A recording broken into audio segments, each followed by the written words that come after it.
مين فينا ما سمعش قبل كده عن مصطلح اوتوميشن، او بالعربي كده بيسموها الميكنه، او يقول لك الخدمات المميكنه او الخدمات الآلية. في ناس كتيره جدا في العالم دلوقتي بتتكلم على الاوتوميشن وايه علاقته بمجال زي اليو اكس ديزاين ومستقبل مجال اليو اكس ديزاين او مستقبل اليو اكس عامه في العالم على مدار السنوات اللي جايه.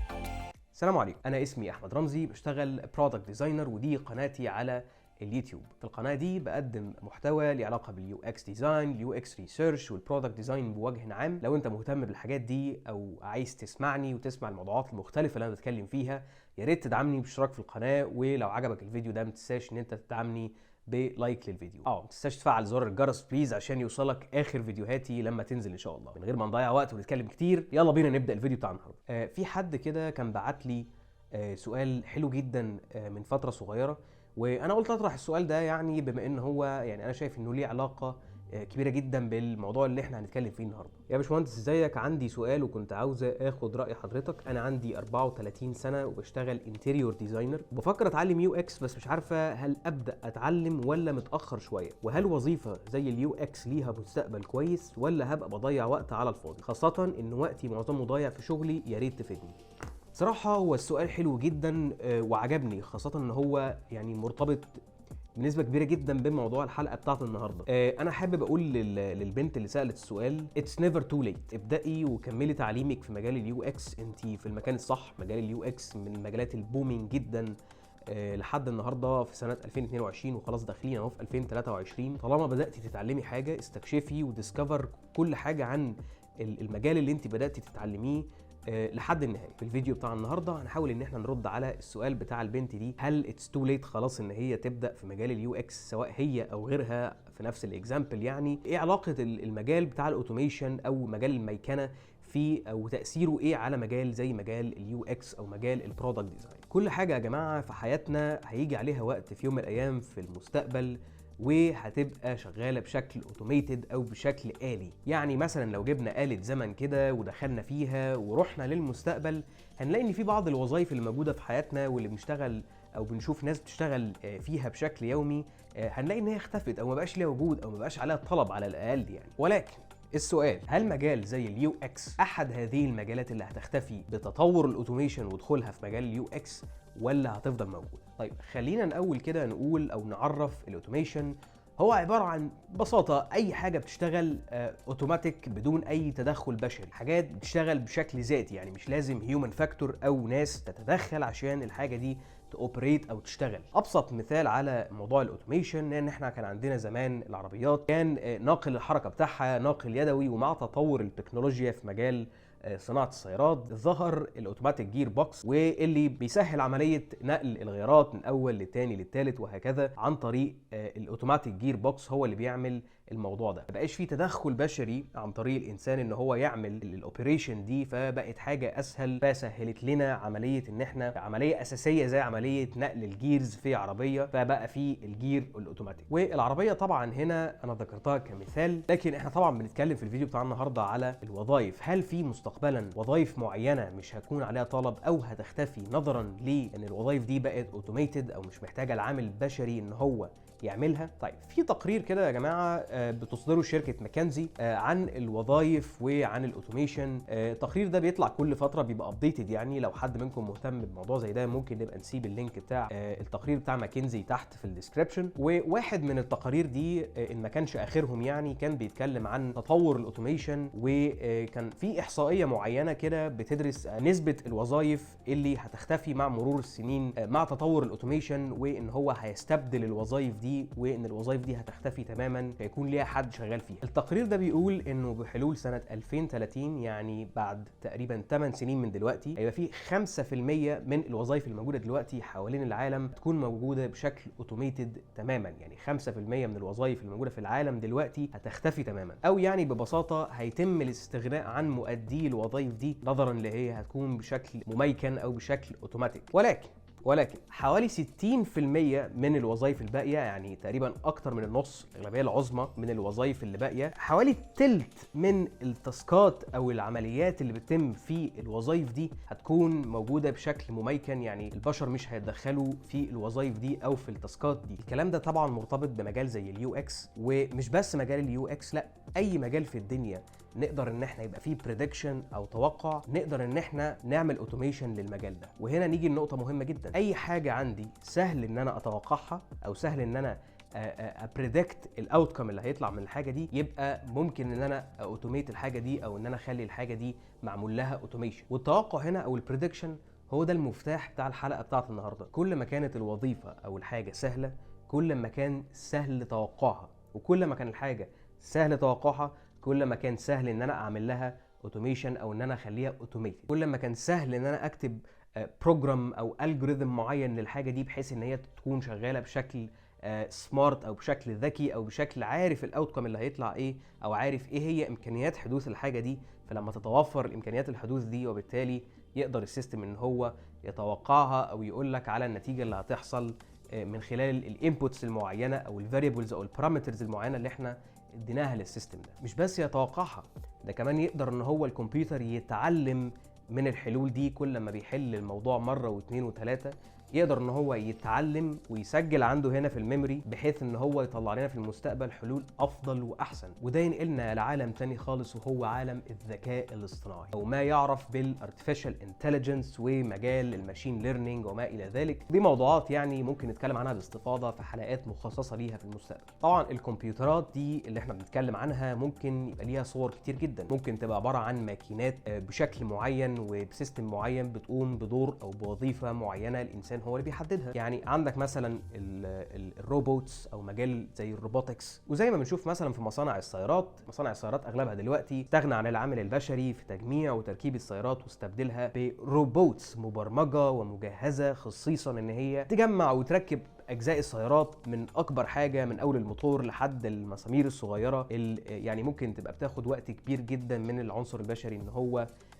يعملها. الاوتوميشن مش حاجه لسه هتحصل في المستقبل، الاوتوميشن حاجه حتميه، ويمكن احنا بنعيش معاها دلوقتي يمكن بشكل يومي. يعني مثلا المثال اللي احنا قلناه في الاول، الجير بوكس بتاع العربيه، دي حاجه حصلت من زمان جدا ولا زالت بتحصل عليها تطورات لحد النهارده، والتكنولوجي بتتطور فيها. ولعل افضل مثال في الاوتوميشن ويمكن ده بنستخدمه في حياتنا اليوميه كل يوم هو مكنه الاي تي ام. زمان ما كانش في حاجه اسمها ماكينات صراف آلي. زمان لما كنت تحب تسحب فلوس من حسابك الشخصي كنت لازم تروح الفرع وتتعامل مع موظف زيك زيه بالظبط. ده طبعا كان بيستهلك وقت كبير جدا ومجهود، بالاضافه لان البنك كان بيضطر ان هو يعين موظفين مخصصين او البانكرز اللي قاعدين عشان خاطر ان هم يقدروا يأدوا وظيفه زي دي. وبعد كده اصبح الموضوع مميكن، وبقى عندنا ماكينات الصراف الآلي اللي هي الاي تي ام، تقدر من خلالها بكل سهوله في خلال ثواني وخلال ضغط زرار ان انت تسحب المبلغ اللي انت عايزه، اسهل بكتير جدا من لما تروح البنك. وطبعا من غير ما البنك يكلف نفسه ويعين موظفين،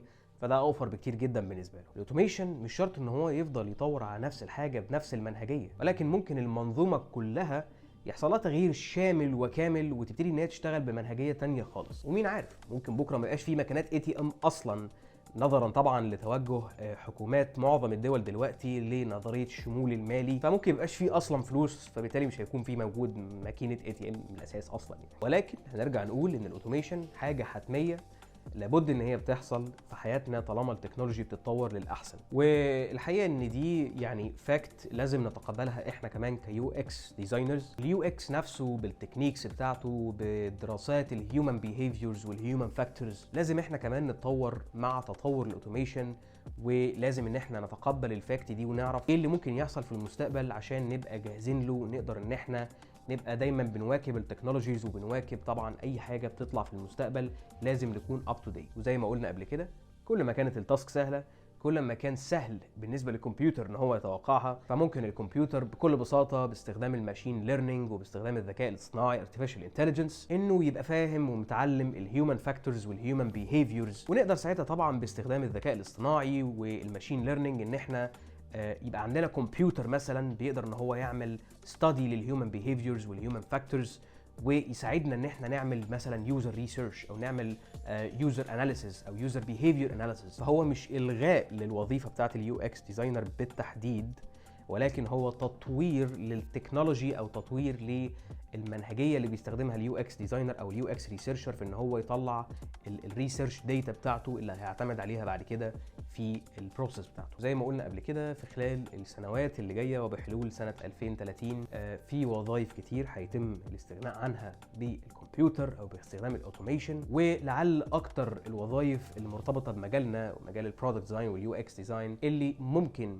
الاوتوميشن يخش فيها باكتساح شويه هو مجال اليو اي ديزاين. في تاسكات كتيره جدا موجوده في مجال اليو اي، متوقع ان باستخدام الاوتوميشن ان التاسكات دي تتم عن طريق الكمبيوتر ويتم الاستغناء عن الهيومن فاكتور فيها شويه. حاجات زي الديزاين سيستمز والديزاين كومبوننتس والكالرز، تشكيل ورسم الكومبوننتس واستخدام الاتوميك ديزاين ابروتش او الاتوميك ديزاين فيلوسفي. تخيل بقى الحاجات دي من اول الديزاين لحد الكودينج بتاع الفرونت اند ممكن ان هي تكون اوتوميتد بشكل كامل. يعني حتى اليو اي ديفلوبر اللي بياخد الحاجات دي من الديزاينر عشان خاطر يكتب لها كود فروم اي تو زد هتكون اوتوميتد. متخيلين يا جماعه احنا ممكن نوصل لحد فين؟ يعني متخيلين الاوبورتيونيتيز اللي هتفتح اكتر مع دخول حاجه زي الاوتوميشن لمجال اليو اي ديزاين ومجال اليو اكس ديزاين. حاجه زي الديزاين سيستم زي ما قلنا ممكن بكل بساطه تبقى بلاج اند بلاي. يعني انا متخيل مثلا كده يبقى عندنا سيستم تقدر ان انت تدخل له مثلا براند بتاع شركه، وتدخل له مثلا انواع الفونتات اللي انت حابب ان هي تظهر في الابلكيشن ده، وانواع الالوان اللي انت بترشحها، وتقدر تقول له مثلا بكل بساطه ان هو يعمل لك ديزاين كومبوننتس زي مثلا الانبوتس وزي الحاجات دي. يقدر طبعا باستخدام الارتفيشال انتليجنس والمعلومات اللي عنده ان هو يطلع لك الكومبوننتس دي جاهزه، وممكن كمان ان هي تطلع تبقى كودد. انا بصراحه متخيل ان دي حاجه هتبقى كويسه جدا. في ناس ممكن تزعل مني شويه بالنسبه للجماعه اليو اي ديزاينرز. انا مش شايف ان دي حاجه وحشه خالص، انا شايف ان دي بالعكس اوبورتيونيتي لحاجات اكتر هتفتح ومجالات اكتر هتفتح، لان هو لن يتم الاستغناء عن العنصر البشري في حاجه زي كده. التولز هتختلف، الاسلوب نفسه بتاع اليو اي ديزاين هيختلف، لكن مش هيتم طبعا الاستغناء بشكل كامل عن الهيومن فاكتور في حاجه زي كده. اليو اكس يا جماعه مجال معقد شويه. ليه؟ لان في حاجات كتيره جدا مرتبطه بيه، وفي مفاهيم كتيره جدا مرتبطه بمجال اليو اكس. ومش معنى ان الاوتوميشن شيء حتمي ولابد ان احنا نتقبله ان هو احنا مش هنشتغل بقى الشغلانات دي تاني خالص، لا بالعكس. يعني لو انت شغال دلوقتي يو اكس ديزاينر، تشتغل مثلا على بروبلم معينه، بتحاول ان انت تعمل ريسيرش، بتحاول تفهم احتياجات المستخدمين بتوعك، تحاول تفهم البيزنس نيدز واليوزر نيدز، عشان في الاخر تطلع بحلول او بنتائج تفيد اليوزرز بتوعك والكاستمرز بتوعك، وبالتالي تفيد البيزنس اللي انت شغال معاه. الفرق لما يدخل الاوتوميشن على مجال زي اليو اكس ان انت هتبقى بتعمل نفس الكلام، بس التكنيك نفسه او الطريقه اللي انت هتشتغل بيها بتبقى مختلفه شويه، لكن ستيل انت شغال في نفس المجال وبتعمل نفس الحاجه. التولز نفسها والادوات اللي انت بتستخدمها في شغلك هتكون مختلفه. البروسيس نفسها ممكن تتعدل وتتغير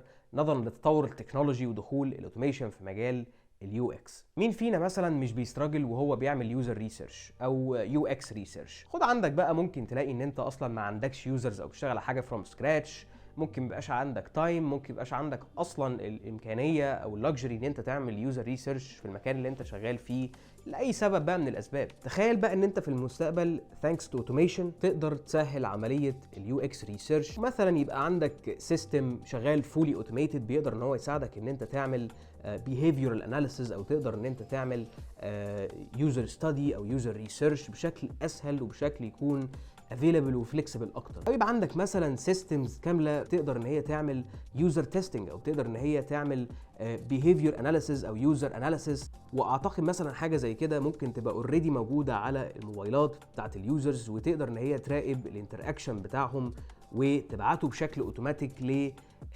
داتابيز او قاعده بيانات، تقدر ان هي تسجل الانتراكشنز دي وتبتدي ان هي تعمل ستاديز عليها، او تقدر ان هي تعمل اناليسيز عليها، وتبتدي تطلع لنا معلومات جاهزه لينا احنا كيو اكس ديزاينرز نقدر نستفيد منها ان احنا ازاي نطور او نحل المشاكل اللي موجوده عند اليوزرز. وعلى فكره الموضوع مش لازم نستنى لحد ما يدخل في اليو اكس. انت عندك لعل اشهر المجالات اللي دخل فيها الاوتوميشن دلوقتي هو مجال التستنج، اللي شغال طبعا في التكنولوجي او حتى بيسمع يعني كده عن مجال او عن الكونسبت بتاع التستنج اوتوميشن. فعندك اهو مجال الاوتوميشن دخل في التستنج ودخل في الكواليتي كنترول. هل بقى الشركات بطلت ان هي تعين تيسترز؟ لا طبعا، بس ظهر مجال جديد بقى بيسهل دلوقتي عمليه التستنج وعمليه الكواليتي كنترول في الشركات. واعتقد يعني من اسئلتي كده لناس شغالين يعني في التستنج، ان التستر الشاطر دلوقتي اللي بيشتغل في الشركات الكبيره هو التستر المتابع اخر التكنولوجيز في التستنج زي الاوتوميشن تستنج. الناس دي طبعا بيكون ليها الاولويه ان هي تشتغل في الشركات الكبيره. ولعل الحاجه المنتظره في مجال اليو اكس، وده من توقعي الشخصي ومتوقع برضو من ناس كتيره جدا، ان الاوتوميشن هيخش في مجال اليو اكس وفي مجال البرودكت ديزاين عامه، وهيكون في تكنولوجيز جديده وتولز جديده تقدر من خلالها ان انت باستخدام الماشين ليرنينج زي ما قلنا ان انت يبقى عندك حاجات تساعدك في ان انت يبقى عندك better user research و better user behavioral analysis. السؤال بقى هنا، هل انت هتبقى جاهز ان انت تتكيف وتأدابت مع التغير والتطور اللي هيحصل ده ولا لا؟ انا عارف ان في ناس كتيره خايفه من حاجه زي الاوتوميشن، مش بس في مجال اليو اكس، مجالات تانية كتير. يعني هو الموضوع مرعب بصراحه، احنا مش هنكذب، ولكن يعني في ناس كتير زي ما بقول لكم خايفه، منهم طبعا البنت اللي سالتني السؤال اللي احنا قلناه في الاول. هي خايفه ومش عارفه تبدا في مجال زي اليو اكس ولا لا. فانا ردي على سؤال البنت دي واي حد عنده نفس الكونسيرن او نفس التخوف هيتلخص في حاجه واحده: replace fixed mindset with growth mindset، او ان احنا نبدل العقليه الثابته او عقليه الخوف، انا بسميها عقليه الخوف، بعقليه النمو. ما نفكرش ان احنا كمان 5 سنين او 10 سنين او 15 سنه وظائفنا دي مش هتكون موجوده او هيتم الاستغناء عننا من الشركات اللي احنا شغالين فيها. التكنولوجي بتتطور، وحاجه او مجال زي الاوتوميشن داخل بقوه في مجال التكنولوجي. ولكن السؤال هنا اللي المفروض نساله لنفسنا، هل انا ساعتها هكون جاهز للتطور ده؟ هل هكون جاهز كفايه ان انا استقبل التطور ده واخده لمصلحتي to my own advantage واخليه يفيدني في مستقبلي وفي الكارير بتاعي ولا لا؟ طيب هيجي واحد يسالني سؤال مهم جدا: طب اعمل ايه علشان اكون جاهز؟ ازاي اكون جاهز لما اصحى تاني يوم الصبح كده ما الاقيش الوظيفه بتاعتي موجوده في الماركت؟ اعمل ايه؟ طبعا انا هرد على السؤال ده من وجهه نظري انا كبرودكت ديزاينر او حد بيشتغل في مجال اليو اكس. اتعلم مهارات جديده، اتعلم تصمم حاجات مختلفه. يعني لو انت مثلا متعود تصمم على موبايل سكرينز، اتعلم تصمم على ويب سكرينز او شاشات كبيره.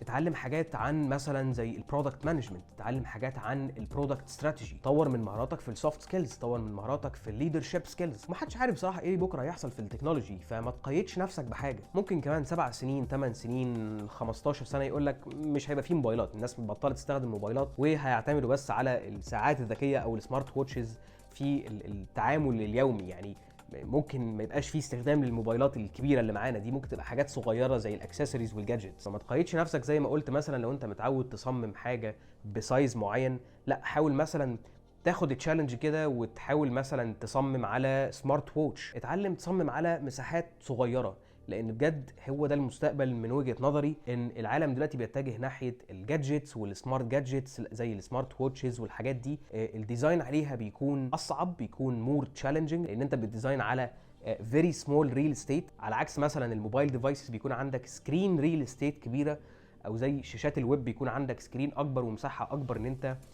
تفرد بقى الديزاين بتاعك فيها. اخر حاجه طبعا، اقرا اكتر عن مجال الاوتوميشن، اقرا بشكل عام عن المنهجيات اللي بيستخدمها مجال زي الاوتوميشن في مجالات كتير موجوده دلوقتي في التكنولوجيا. اللي قلنا واحد اشهر واحد فيهم دلوقتي طبعا اللي هو التستنج اوتوميشن. حاول تقرا في الحاجات دي، حاول تتوقع كده ايه هو الامباكت بتاع الاوتوميشن لما يدخل على مجال زي اليو اكس ديزاين. ففي النهايه اقدر اقول لك ان انت قدامك حاجه من اتنين: يا تفضل خايف ان دي حاجه تحصل في المستقبل وما يبقاش عندك حلول ساعتها ان انت تتصرف، لا اما تبقى عندك الجروث مايند سيت اللي اتكلمنا عليها وتطور من نفسك وتستقبل الحاجه دي كحاجه ان هي هتزود من معلوماتك وحاجه ان انت دي تشالنج بالنسبه لك، فتبتدي تشتغل على نفسك من دلوقتي عشان لما الحاجه دي تيجي تكون جاهز لها. هي دي الجروث مايند. ده ببساطه الموضوع بتاع النهارده عن الاوتوميشن وعلاقته باليو اكس والبرودكت ديزاين. لو عجبك الفيديو ما تنساش تدعمني بلايك واشترك في القناه بليز، وما تنساش تفعل زرار الجرس نوتيفيكيشن بيل عشان يجيلك نوتيفيكيشن بالفيديوهات اللي انا بنزلها اول باول. شكرا ليكم ولوقتكم، واشوفكم ان شاء الله في الحلقه الجايه. سلام.